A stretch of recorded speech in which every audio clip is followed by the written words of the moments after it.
Atenção, fique ligado, eu tenho uma palavra escatológica para os irmãos. Amém? Amém. Louvado seja o nome do Senhor. Irmãos, a gente vê os fatos que acontecem no mundo. Quando a gente vê o ato terrorismo, de terroristas que matam estudantes, alguém diz, é o fim do mundo. Ou a violência está aumentando, é o fim do mundo.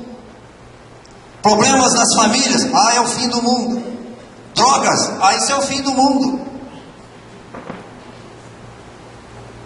Meus irmãos, ainda não é o fim. É o começo do fim. Se é o começo, calcule como será o meio e o fim mesmo. A Bíblia diz que por aumentar a iniquidade, o amor vai esfriar. E eu espero que o amor não esfrie da igreja, do povo de Deus. Porque isso é muito sério. E com tudo isso que está acontecendo, existe um momento perfeito. É o título da mensagem. Um momento perfeito que Deus está preparando para nós. Principalmente para a igreja. Para aqueles que foram salvos por Jesus. E que são de Jesus. E que fazem parte da igreja do Senhor. Nessa localidade, em qualquer uma outra, em todo o universo. Em toda a terra. O arrebatamento é o próximo acontecimento do calendário profético de Deus. Irmãos, para o arrebatamento não tem sinal. Não tem sinal, a qualquer momento. Você sabe que poderia ser agora?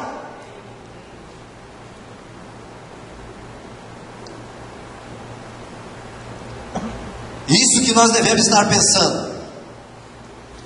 Jesus irá buscar a sua noiva antes da tribulação de 7 anos, quando o anticristo governará o mundo. E eu vou conversar com os irmãos 3 fatos, 3 razões irrefutáveis para o arrebatamento pré-tribulacional. Por quê? Porque existem escolas no meio evangélico, no meio do povo de Deus, que diz que a igreja vai ser arrebatada antes da tribulação. Outros dizem que vai ser no meio. Outros dizem que vão ser depois. Então eu estou colocando partes da palavra do Senhor. É claro que tem que ser resumido, porque para escrever uma folha como essa aqui, a gente não faz em 15 minutos. Talvez eu demorei muito mais tempo para preparar isso aqui do que eu vou falar para os irmãos. Então cada vez que a gente lê a palavra e vai ler o texto bíblico novamente, as coisas vão saltando aos olhos da gente. Por isso que eu exorto, o servo do Senhor, nós temos que ler a palavra do Senhor. Meditar nela de dia e de noite. Porque se nós meditarmos na palavra e o Espírito do Senhor falar conosco, muitas coisas nós vamos estar sabendo. Porque o segredo do Senhor como noivo é para a noiva. A noiva não fica sem saber dos segredos do noivo. E se você, como noiva, como igreja, não procura saber o segredo do seu noivo, este casamento pode não pode acontecer, pode não acontecer. Então, eu creio que a tribulação virá depois que a igreja for arrebatada. Quando eu chego a dar uma palavra, porque eu já olhei, caminhei, já tenho visto há muito tempo, e a palavra nos mostra isso. O primeiro argumento, os irmãos prestem atenção, porque isso é muito importante. O primeiro argumento é baseado nas Escrituras. Apocalipse 3:10 diz assim. Apocalipse 3:10 contém uma maravilhosa promessa que diz assim: também eu te guardarei eu te guardarei, está dizendo a igreja, da hora da provação que há de vir sobre o mundo inteiro, para experimentar os que habitam sobre a terra. O primeiro mundo que foi destruído por água, Deus avisou a Noé. Ló, lá na cidade de Sodoma e Gomorra, Deus o avisou antes que viesse destruir a cidade. Há fatos nisso. Então diz aqui que ele te guardarei da hora da provação que há de vir sobre o mundo inteiro, para experimentar os que habitam sobre a terra. Vai guardar de quê? Da ira divina, que são expressos como os selos, as trombetas e taças. Período detalhado nos capítulos 6 até o 19 de Apocalipse. Vai nos guardar. Lê lá em Apocalipse, eu não vou ler isso aqui. Capítulo 6 até o 19, chega em casa e lê. Irmãos, Apocalipse, ou ele é figurado, ou ele é literal. Se ele é literal, é o que está dizendo ali, a palavra toda ela é literal. O que está sendo escrito, o que foi escrito, essa é a verdade. Nós entendemos. Agora, o que é figurado, aí você tem que pesquisar. Porque muitas coisas, quando fala lá que o Senhor tinha 7 chifres, quer dizer poder, perfeição de poder, porque o chifre, ele é poder na cabeça dos animais que o tem. Isso quer dizer, vai dizer que o Senhor Jesus agora, depois de ressuscitado no céu, apareceu 7 chifres na cabeça dele. Não, nós precisamos entender essas coisas. Então, aqui diz da ira de Deus, que são expressos nos selos, lá nas trombetas do capítulo 6 e 19. Vamos ler aqui um texto da palavra do Senhor, em 1 Tessalonicenses 5, de 1 a 11.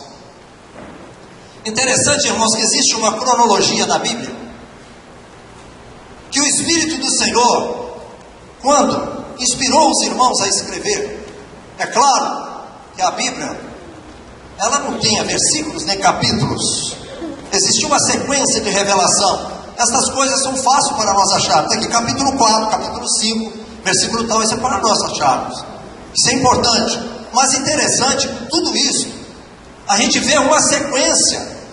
Quando Paulo no capítulo fala, que ele exorta aos irmãos de Tessalônica a santidade, a separação para Deus, naquele momento que eles estavam passando, e depois do versículo 13 até o versículo 18, versículo 9 até o 12, ele fala que a prática da santidade, ele fala do texto da separação, da glorificação. Depois, 9 ao 12, ele fala também a prática do amor fraternal dos irmãos lá como igreja. E depois do versículo 13 até o versículo 18, ele fala sobre a situação dos mortos em Cristo e a vida do Senhor, tirando as dúvidas dos irmãos. Depois, no capítulo 5, aí ele vem falando que a vida do Senhor é certa. Do versículo 5, de 1 a 11, irmãos, cada versículo desse daria para fazer uma mensagem talvez de 40, 50 minutos ou mais. Se você pesquisar cada versículo desse, numa escola bíblica poderia dar 11 aulas sobre esse texto da palavra do Senhor. Então a palavra de Deus, ela é muito profunda, ela vai muito mais além. Quando nós lemos um versículo, muitas das vezes este versículo está retratando lá no Velho Testamento, trazendo as respostas para nós. E a palavra de Deus diz assim, para nós, para mim que já leio, e para todos nós que estamos aqui. A palavra diz assim: irmãos, relativamente aos tempos e às épocas, não há necessidade que eu vos escreva, pois vós mesmos estáis inteirados com precisão de que o dia do Senhor vem como ladrão. Olha, para o arrebatamento da igreja, o Senhor não vai vir como ladrão, não. Aqui, ele vai vir como ladrão no dia do Senhor. Você vai ver lá, depois da tribulação, depois do milênio, esse é o dia do Senhor. Ele vai vir como ladrão, inesperadamente. Diz aqui: quando andarem dizendo paz e segurança, eis que lhes sobrevirá repentina destruição, como vem as dores de parto, a que está para dar à luz, e de nenhum modo escaparão. Irmãos, quando a gente lê esse versículo, a gente reporta lá em Mateus 24, quando Jesus falou dos princípios das dores. da vinda dele para o mundo. Mas vós, irmãos, não estáis em trevas, para que esse dia, como ladrão, vos apanhe de surpresa. Porquanto vós todos sois filhos da luz e filhos do dia. Nós não somos da noite nem das trevas. Assim, pois, não durmamos como os demais. Pelo contrário, vigiemos e sejamos sóbrios.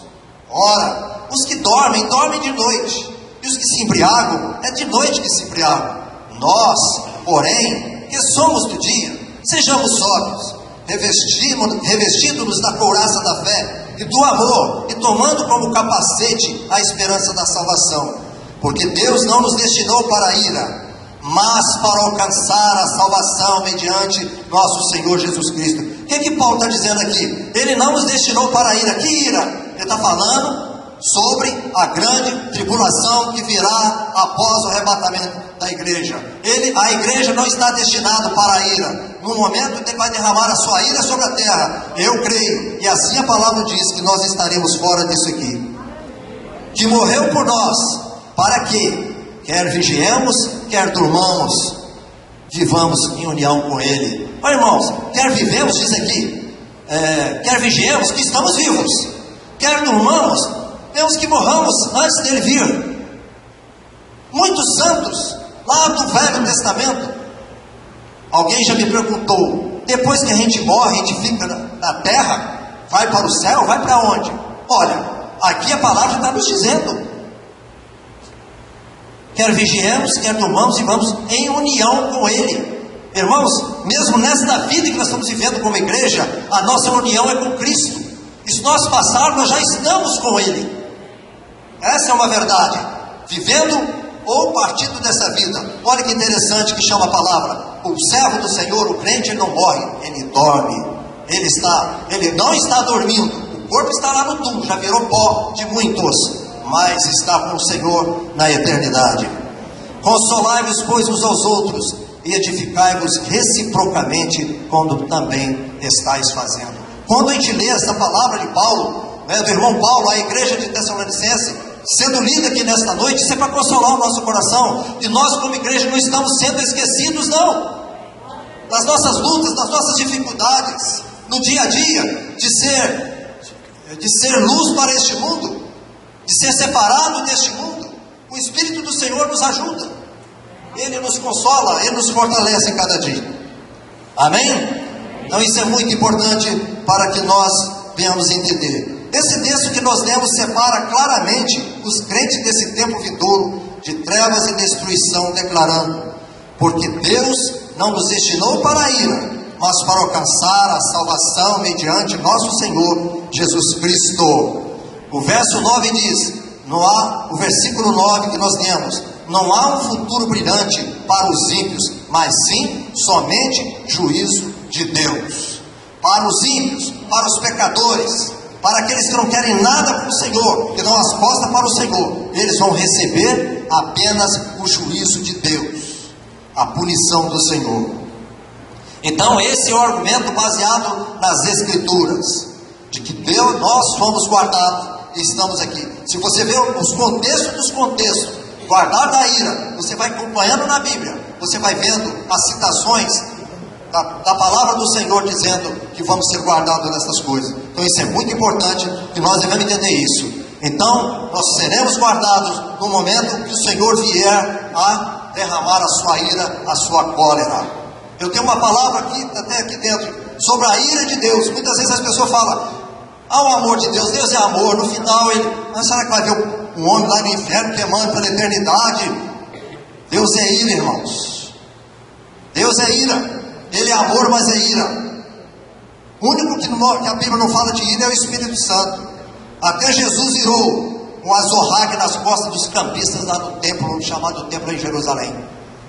Então aí a ira santa, porque Deus, Ele não ama, Ele odeia o pecado, Ele não ama o pecado, como a humanidade tem procurado fazer. Amém? Segundo argumento, o argumento baseado na sequência. Até a própria Bíblia nos mostra. Vamos prestar atenção. Em Apocalipse, a igreja aparece até o capítulo 3. Você já observou isso? Em Apocalipse, a igreja aparece até o capítulo 3. E depois, em capítulo 19, 6 a 10, diz assim: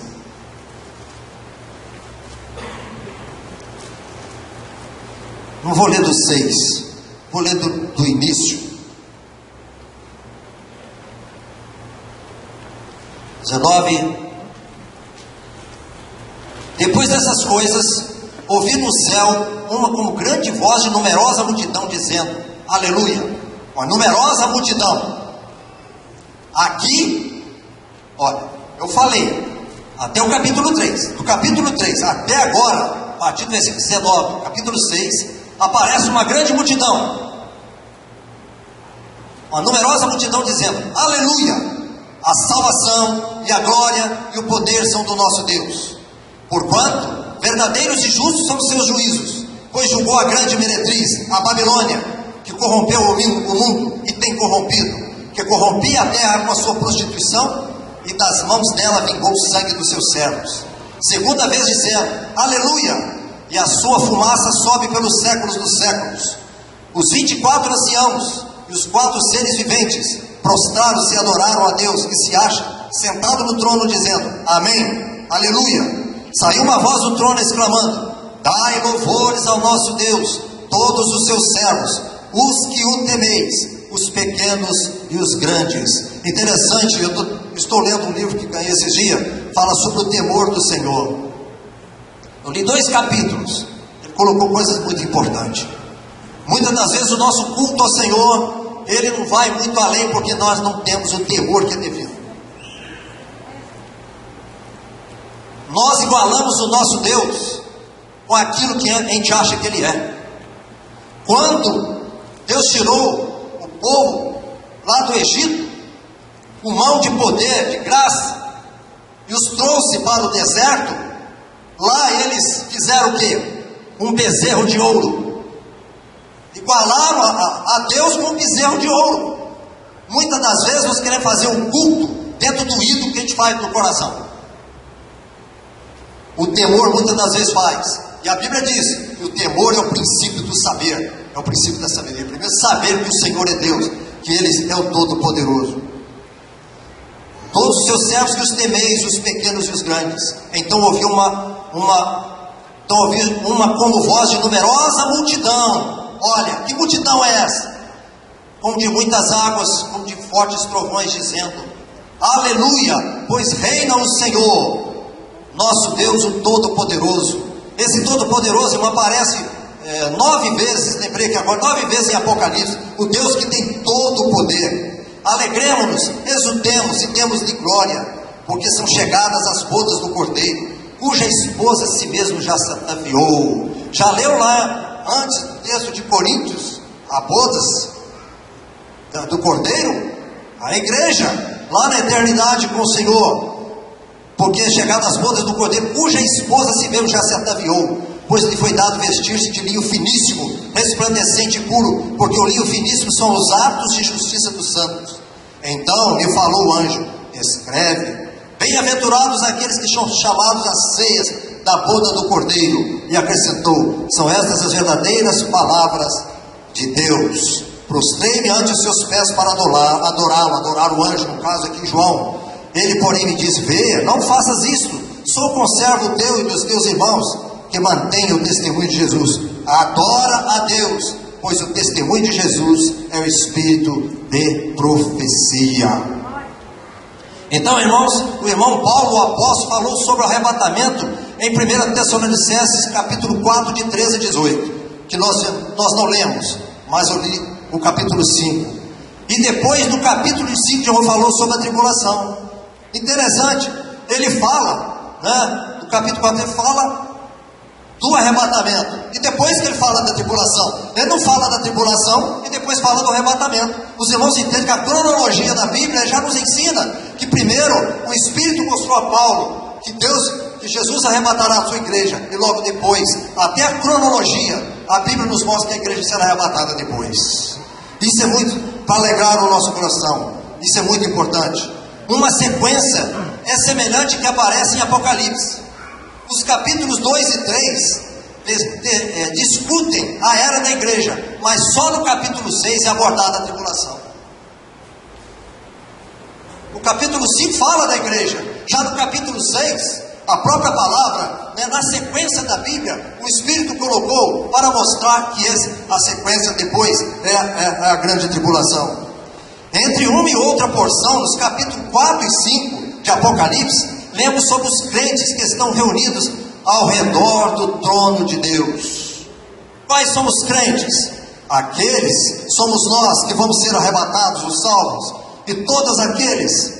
Interessante, irmãos, que a noiva, ela não é convidada para as bodas do Cordeiro. Quem já casou aqui, a noiva é convidada para as bodas? Ela não, é ela que convida. É ela que convida, junto com o noivo, os convidados. Quais são os convidados? Os santos lá de Gênesis até quando o Senhor vier. Todos eles são convidados a participar. Os santos do Velho Testamento, que criam nas coisas do Senhor. Então, diante do trono de Deus, quem são eles? E como chegaram ali? Quem são eles? Quem são eles que chegaram ali? A igreja e todos os santos de todas as épocas estão ali. A palavra de Deus diz o seguinte, Apocalipse 13:5: o início da tribulação e as últimas 3 semanas e meia.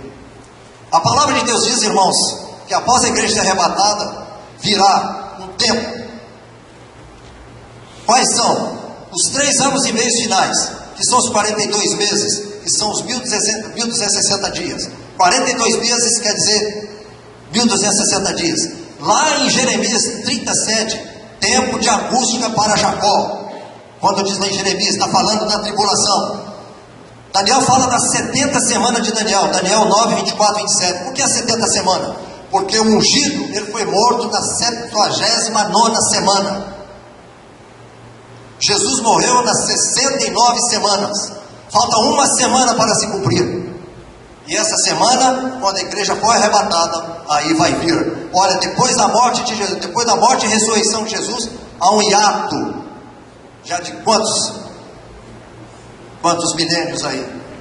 Então a gente vê. E também a grande tribulação, Daniel 7:25 fala. E o tempo da abominável da desolação, Mateus 24:15, quando Jesus fala lá que vai ser erigido um templo em Jerusalém, os judeus. E tem preparativos para isso. Eu tenho pastas lá em casa que eu arquivo tudo isso. Sobre o templo, sobre o número da besta.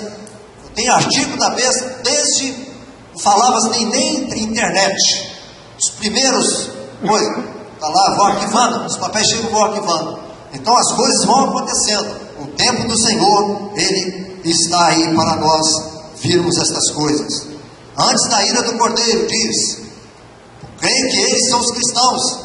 E diz lá no Apocalipse, são os cristãos da era da igreja que foram levados, arrebatados antes da ira do Cordeiro. Apocalipse 6:16, que começa com os julgamentos dos selos do Apocalipse, capítulo 6. Amém? Então, um argumento baseado nas Escrituras. E aqui eu tenho um argumento baseado na sequência dos fatos do texto da palavra do Senhor. Um outro argumento, o argumento baseado no silêncio.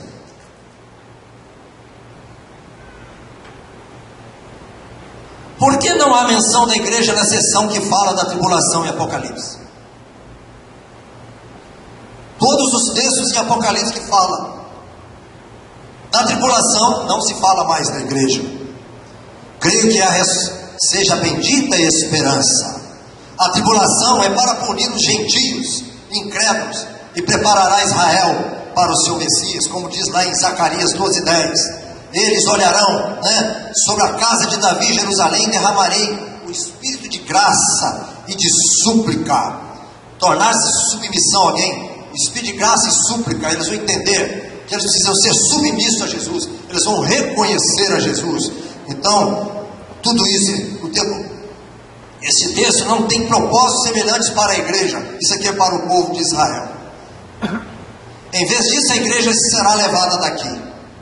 Os crentes dos dias atuais, muitos deles estão desanimados. Mas Paulo nos exorta: consolemos uns aos outros. A luta está grande, o pecado nos assedia. Ontem, no testemunho do Júnior, aqui no encontro Vitória Jovem, ele entendeu para falar a palavra não. Não! Quando ele colocou não, ele começou a ter vitória em Cristo. Existe essas coisas, posição que devemos tomar. Porque triste será aqueles crentes nominais, que existe muito hoje, este evangelho que esconde a cruz. O evangelho é renúncia, é pagar o preço cada dia. Nós devemos levantar de manhã e orar ao Senhor, e durante o dia vigiar e orar, porque as coisas não estão fáceis. A gente vê coisas que só o Senhor tendo misericórdia, mas as pessoas, e muitos cristãos estão desanimados, ficando para trás, desestimulados e praticamente muitas das vezes sendo derrotados. Isso não pode acontecer. Perderam o foco e se esqueceram da bendita esperança. Não podemos perder o foco, irmãos, como igreja. Eu posso ser arrebatado a qualquer momento. Eu posso estar deitado e o Senhor me levar. Eu posso estar dirigindo meu carro aí na rua, fazendo o meu trabalho. Quem já cantou aquele cântico, que muitos anos a gente não canta mais: o avião sem seu piloto, o trem sem o seu maquinista, o ônibus sem o seu. Já pensou? Isso será os princípios de dores. Você calcula um avião com 400 pessoas, e o piloto e o copiloto e mais um, que agora eles vão pôr porque um suicidou, né? Quer colocar mais um. Todos os três são cristãos. Aonde o avião vai parar? Você acha que anjo vai ocupar lugar? Você calcula numa casa, numa família, uns conhecem a Jesus, e a Bíblia diz: um será tomado, outro será deixado. A graça do Senhor quer que todos partem. Já pensou a mãe levantar, a esposa levantar, não vê o esposo não vê os filhos, não vê a esposa? Que dor é essa? Perder um ente querido, alguém está doente, já é dor por nosso coração. Se calcula a família desaparecer, 50% de uma família, principalmente daqueles que aceitaram e dos que rejeitaram, ficaram. Aí a coisa vai ficar triste. Tito 2,3 diz: aguardando a bendita esperança e a manifestação da glória do nosso grande Deus Salvador Jesus Cristo. Como aguardando? No texto que eu li de Tessalonicenses: ser da luz e não ser das trevas, ser do dia e não ser da noite. Essa é a diferença que temos que ser. Um novo dia está vindo. Jesus virá para a sua igreja. Os crentes que ainda estiverem na terra deixarão este vale de lágrimas para trás, para todo sempre. Jesus prometeu, Apocalipse 22:20: certamente venho sem demora. Irmãos, venho sem demora. Quando João recebeu lá na ilha de Patmos essa revelação, quantos morreram? Quantos foram perseguidos? O terrorismo lá no Oriente, mataram 140 jovens porque não sabia a reza do islamismo. São cristãos lá, por nome, já morrem. Oremos. Eu tenho orado: o Senhor quebra os dentes desses terroristas, asa a justiça, usa as nações. A iniquidade. Um dia vi uma reportagem da Coreia do Norte. Como é que o governo daquele subsiste? Crianças passam fome na rua.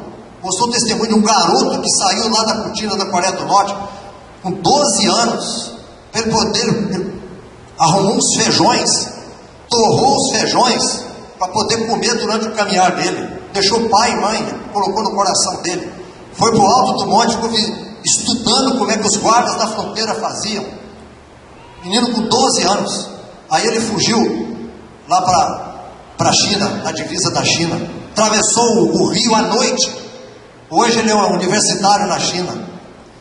pessoa que faz contrabando de informações lá para dentro da Coreia do Norte, vídeos daqui do Ocidente para lá, mostrando como é que as pessoas são aqui, e eles mandam de lá para cá. Então as pessoas que fazem contrabando de dentro para fora, se for descoberta, a família toda morre, porque tinha que denunciar que ele está fazendo isso contra o governo. Como é que subsiste o governo dele? Eu falei, Senhor, um governo desse não pode subsistir. Dá uma oportunidade a este povo. A gente vê a Coreia do Sul, o desenvolvimento que tem, e vê no outro do lado, fechado, e o que chega para nós são atrocidades. Crianças andam pela rua mendigando, comendo, não tem o que comer. Que o Senhor tenha misericórdia. Nós devemos estar orando por isso. Amém? Então, certamente venho sem demora. Que a nossa resposta seja como o nosso amado irmão João, o apóstolo lá na ilha. Amém. Vem, Senhor Jesus, como diz no versículo 20. Nenhum lugar é, nem de longe, tão maravilhoso quanto a morada celestial que está sendo preparado para a igreja, que também é chamada a noiva de Cristo. Irmão, não tem. Nós temos que olhar para isso.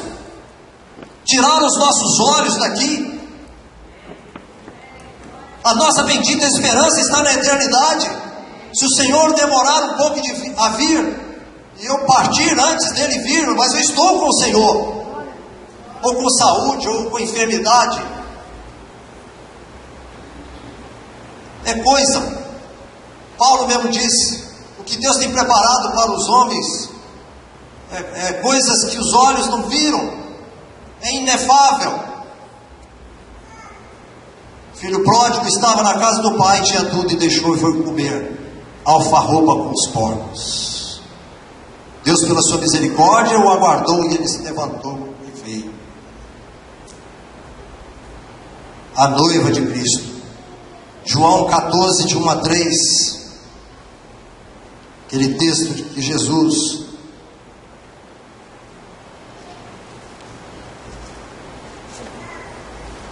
diz assim: não se turbe o vosso coração. Estamos turbados com as coisas que acontecem na nossa casa, talvez na vida, no país. Aí, ó, gente indo para as ruas. Temos que orar. O mal só é refreado pela oração. E que o Senhor tenha misericórdia, Jesus. Não se turbe o vosso coração. Credes em Deus, crede também em mim. Na casa de meu pai há muitas moradas. Se assim não fora, eu vou-lhe teria dito, pois vou preparar-vos lugar. Já pensou, os discípulos conviveram com Jesus, principalmente nos últimos 3 anos do seu ministério, a proteção do Senhor, e agora falou, eu vou para o Pai. Eles ficaram achando órfão. Não, eu vou, mas eu vou preparar. Jesus está preparando lugar para mim e para cada um de nós que estamos aqui. Ele está preparando lugar, é para a sua igreja, não é para o mundo iníquo. As moradas celestiais é para os santos anjos e para a igreja, para os santos remidos de todas as épocas. Porque a realidade do inferno, ela é nua e crua. Há religiões entre nós que negam a existência do inferno, e o próprio Jesus diz, aonde o verme não morre, é tormento, não é a vontade, porque o inferno foi criado para o diabo e seus anjos, é a cadeia dos demônios, mas aqueles que o seguem também irão para lá, porque o ímpio não tem prazer nas coisas de Deus. O que ele vai fazer no céu? A escolha é enquanto estamos aqui. E Jesus diz, na casa de meu pai há muitas moradas. Se assim não for, eu vou teria dito, pois vou preparar-vos lugar. E quando eu for e vos preparar lugar, voltarei e vos receberei para mim mesmo, para que onde eu estou estejais vós também. Irmão, esse é o desejo do Senhor, é a vontade do Senhor. Calcula a ansiedade, vou colocar isso em termos humanos, que o Senhor Jesus está aguardando a sua noiva, aguardando você para as bodas do Cordeiro. Ele está preparando um banquete que os olhos nunca viram. E nós às vezes deixamos, trocamos uma pequena comunhão com o Senhor, às vezes por um dia todo de iniquidade. Mas o Senhor é longânimo, Ele é longânimo, a sua misericórdia dura para sempre. Turbe quer dizer, a fé em Jesus acalma o coração agitado. O que Jesus está dizendo aqui? Ele falou do arrebatamento do seu povo.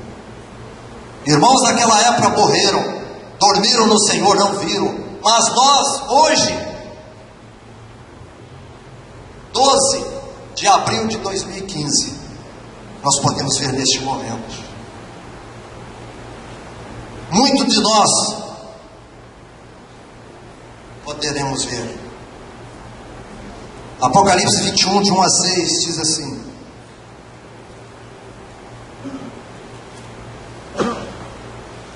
vi o novo céu e nova terra, pois o primeiro céu e a primeira terra passaram e o mar já não existe.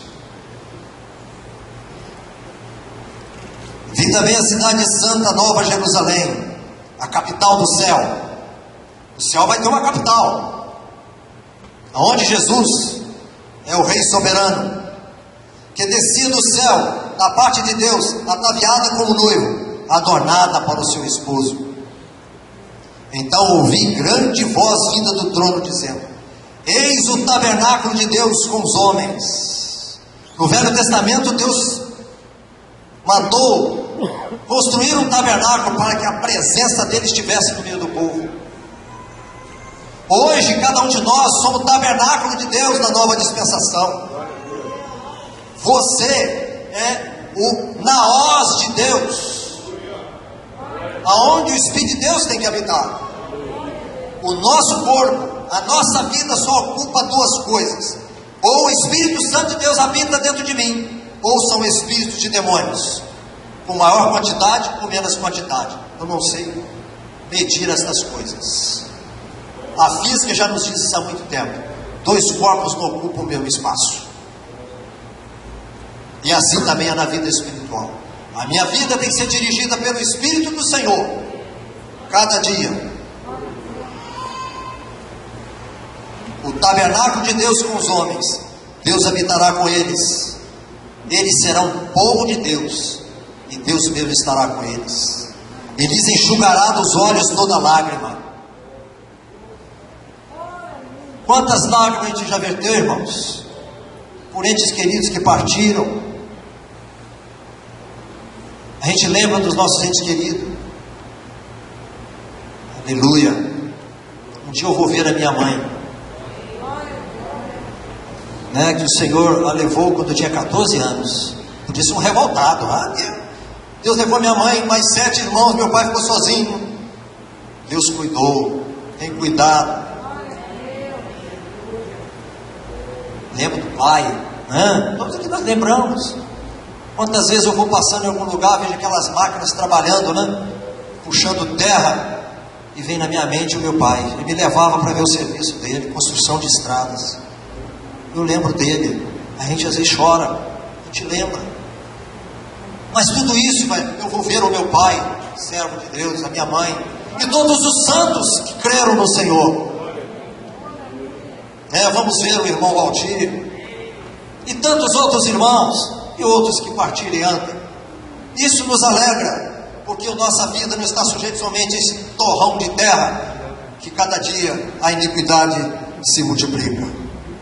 Ele lhes enxugará dos olhos toda lágrima, e a morte já não existirá, já não haverá luto, nem pranto, nem dor, porque as primeiras coisas passaram.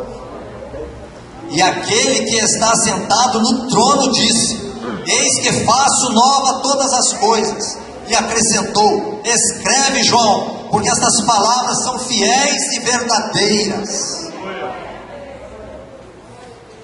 Versículo 5, irmãos, aqui está dizendo o início de coisas novas. Deus vai fazer tudo novo. Esse mundo de iniquidade vai ser queimado. Quando Pedro diz que os elementos ardendo se fundirão, os átomos, os prótons, os nêutrons, os neurônios vão se desintegrar nesta terra e vai virar uma bola de fogo. Deus tem que queimar a iniquidade, fazer um novo céu e uma nova terra, onde habitará a justiça, onde os santos habitarão, onde a igreja estará reunida, louvando com o Senhor, na nova Jerusalém que descerá do céu. E no versículo 5, disse-me ainda: tudo está feito, eu sou o alfa e o ômega, o princípio e o fim. Eu, a quem tem sede, darei de graça da fonte da água da vida. É o fim, de graça. Talvez se alguém tivesse que pagar $10.000 pela salvação, ou $100.000, trabalharia, juntaria para poder comprar, mas como é de graça, às vezes abandona. De graça?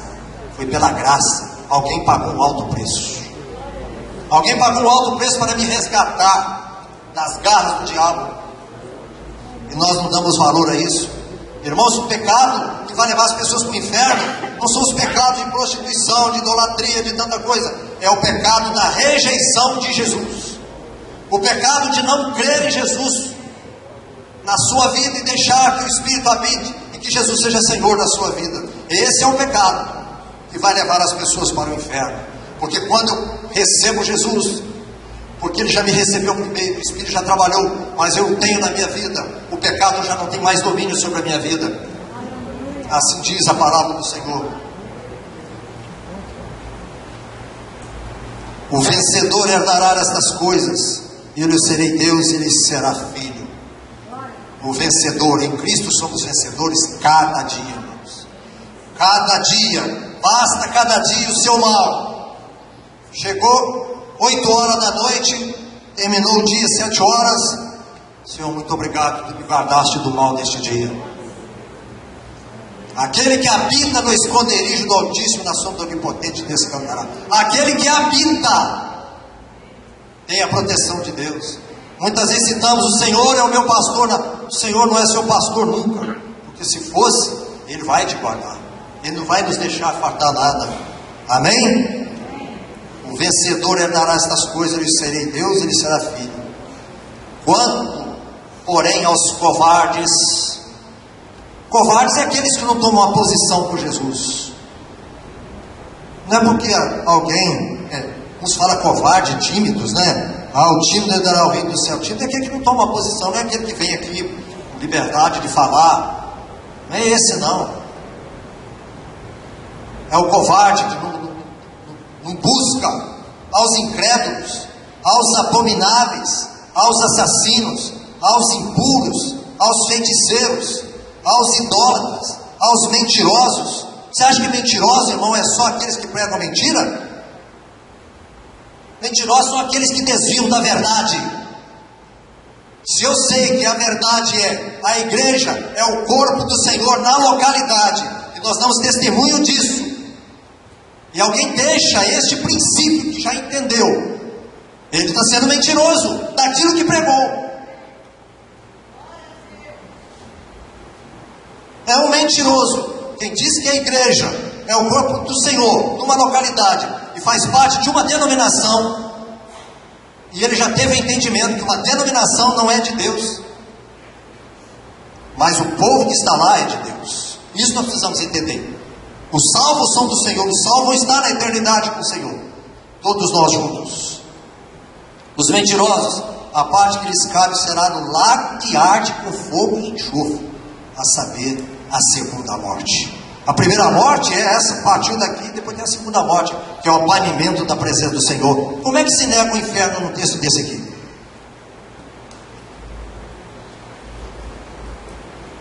Versículo 1, do capítulo 21 diz assim: todos os pecadores, demônios, Satanás, a besta e o falso profeta estarão no lago de fogo.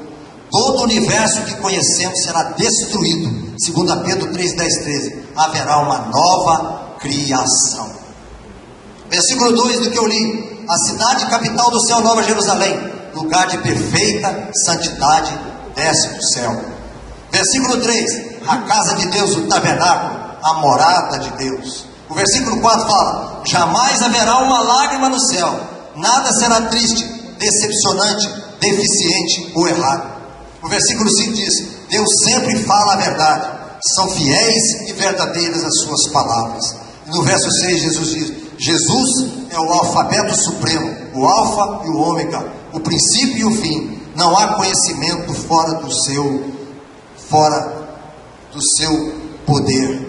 Ele é o Todo-Poderoso, em Apocalipse 1:8, e a água da vida. Amém? Que o Senhor nos abençoe, que o Senhor nos guarde, e que nós estejamos prontos a cada instante para essa bendita esperança, a esperança de estarmos com o Senhor. Amém?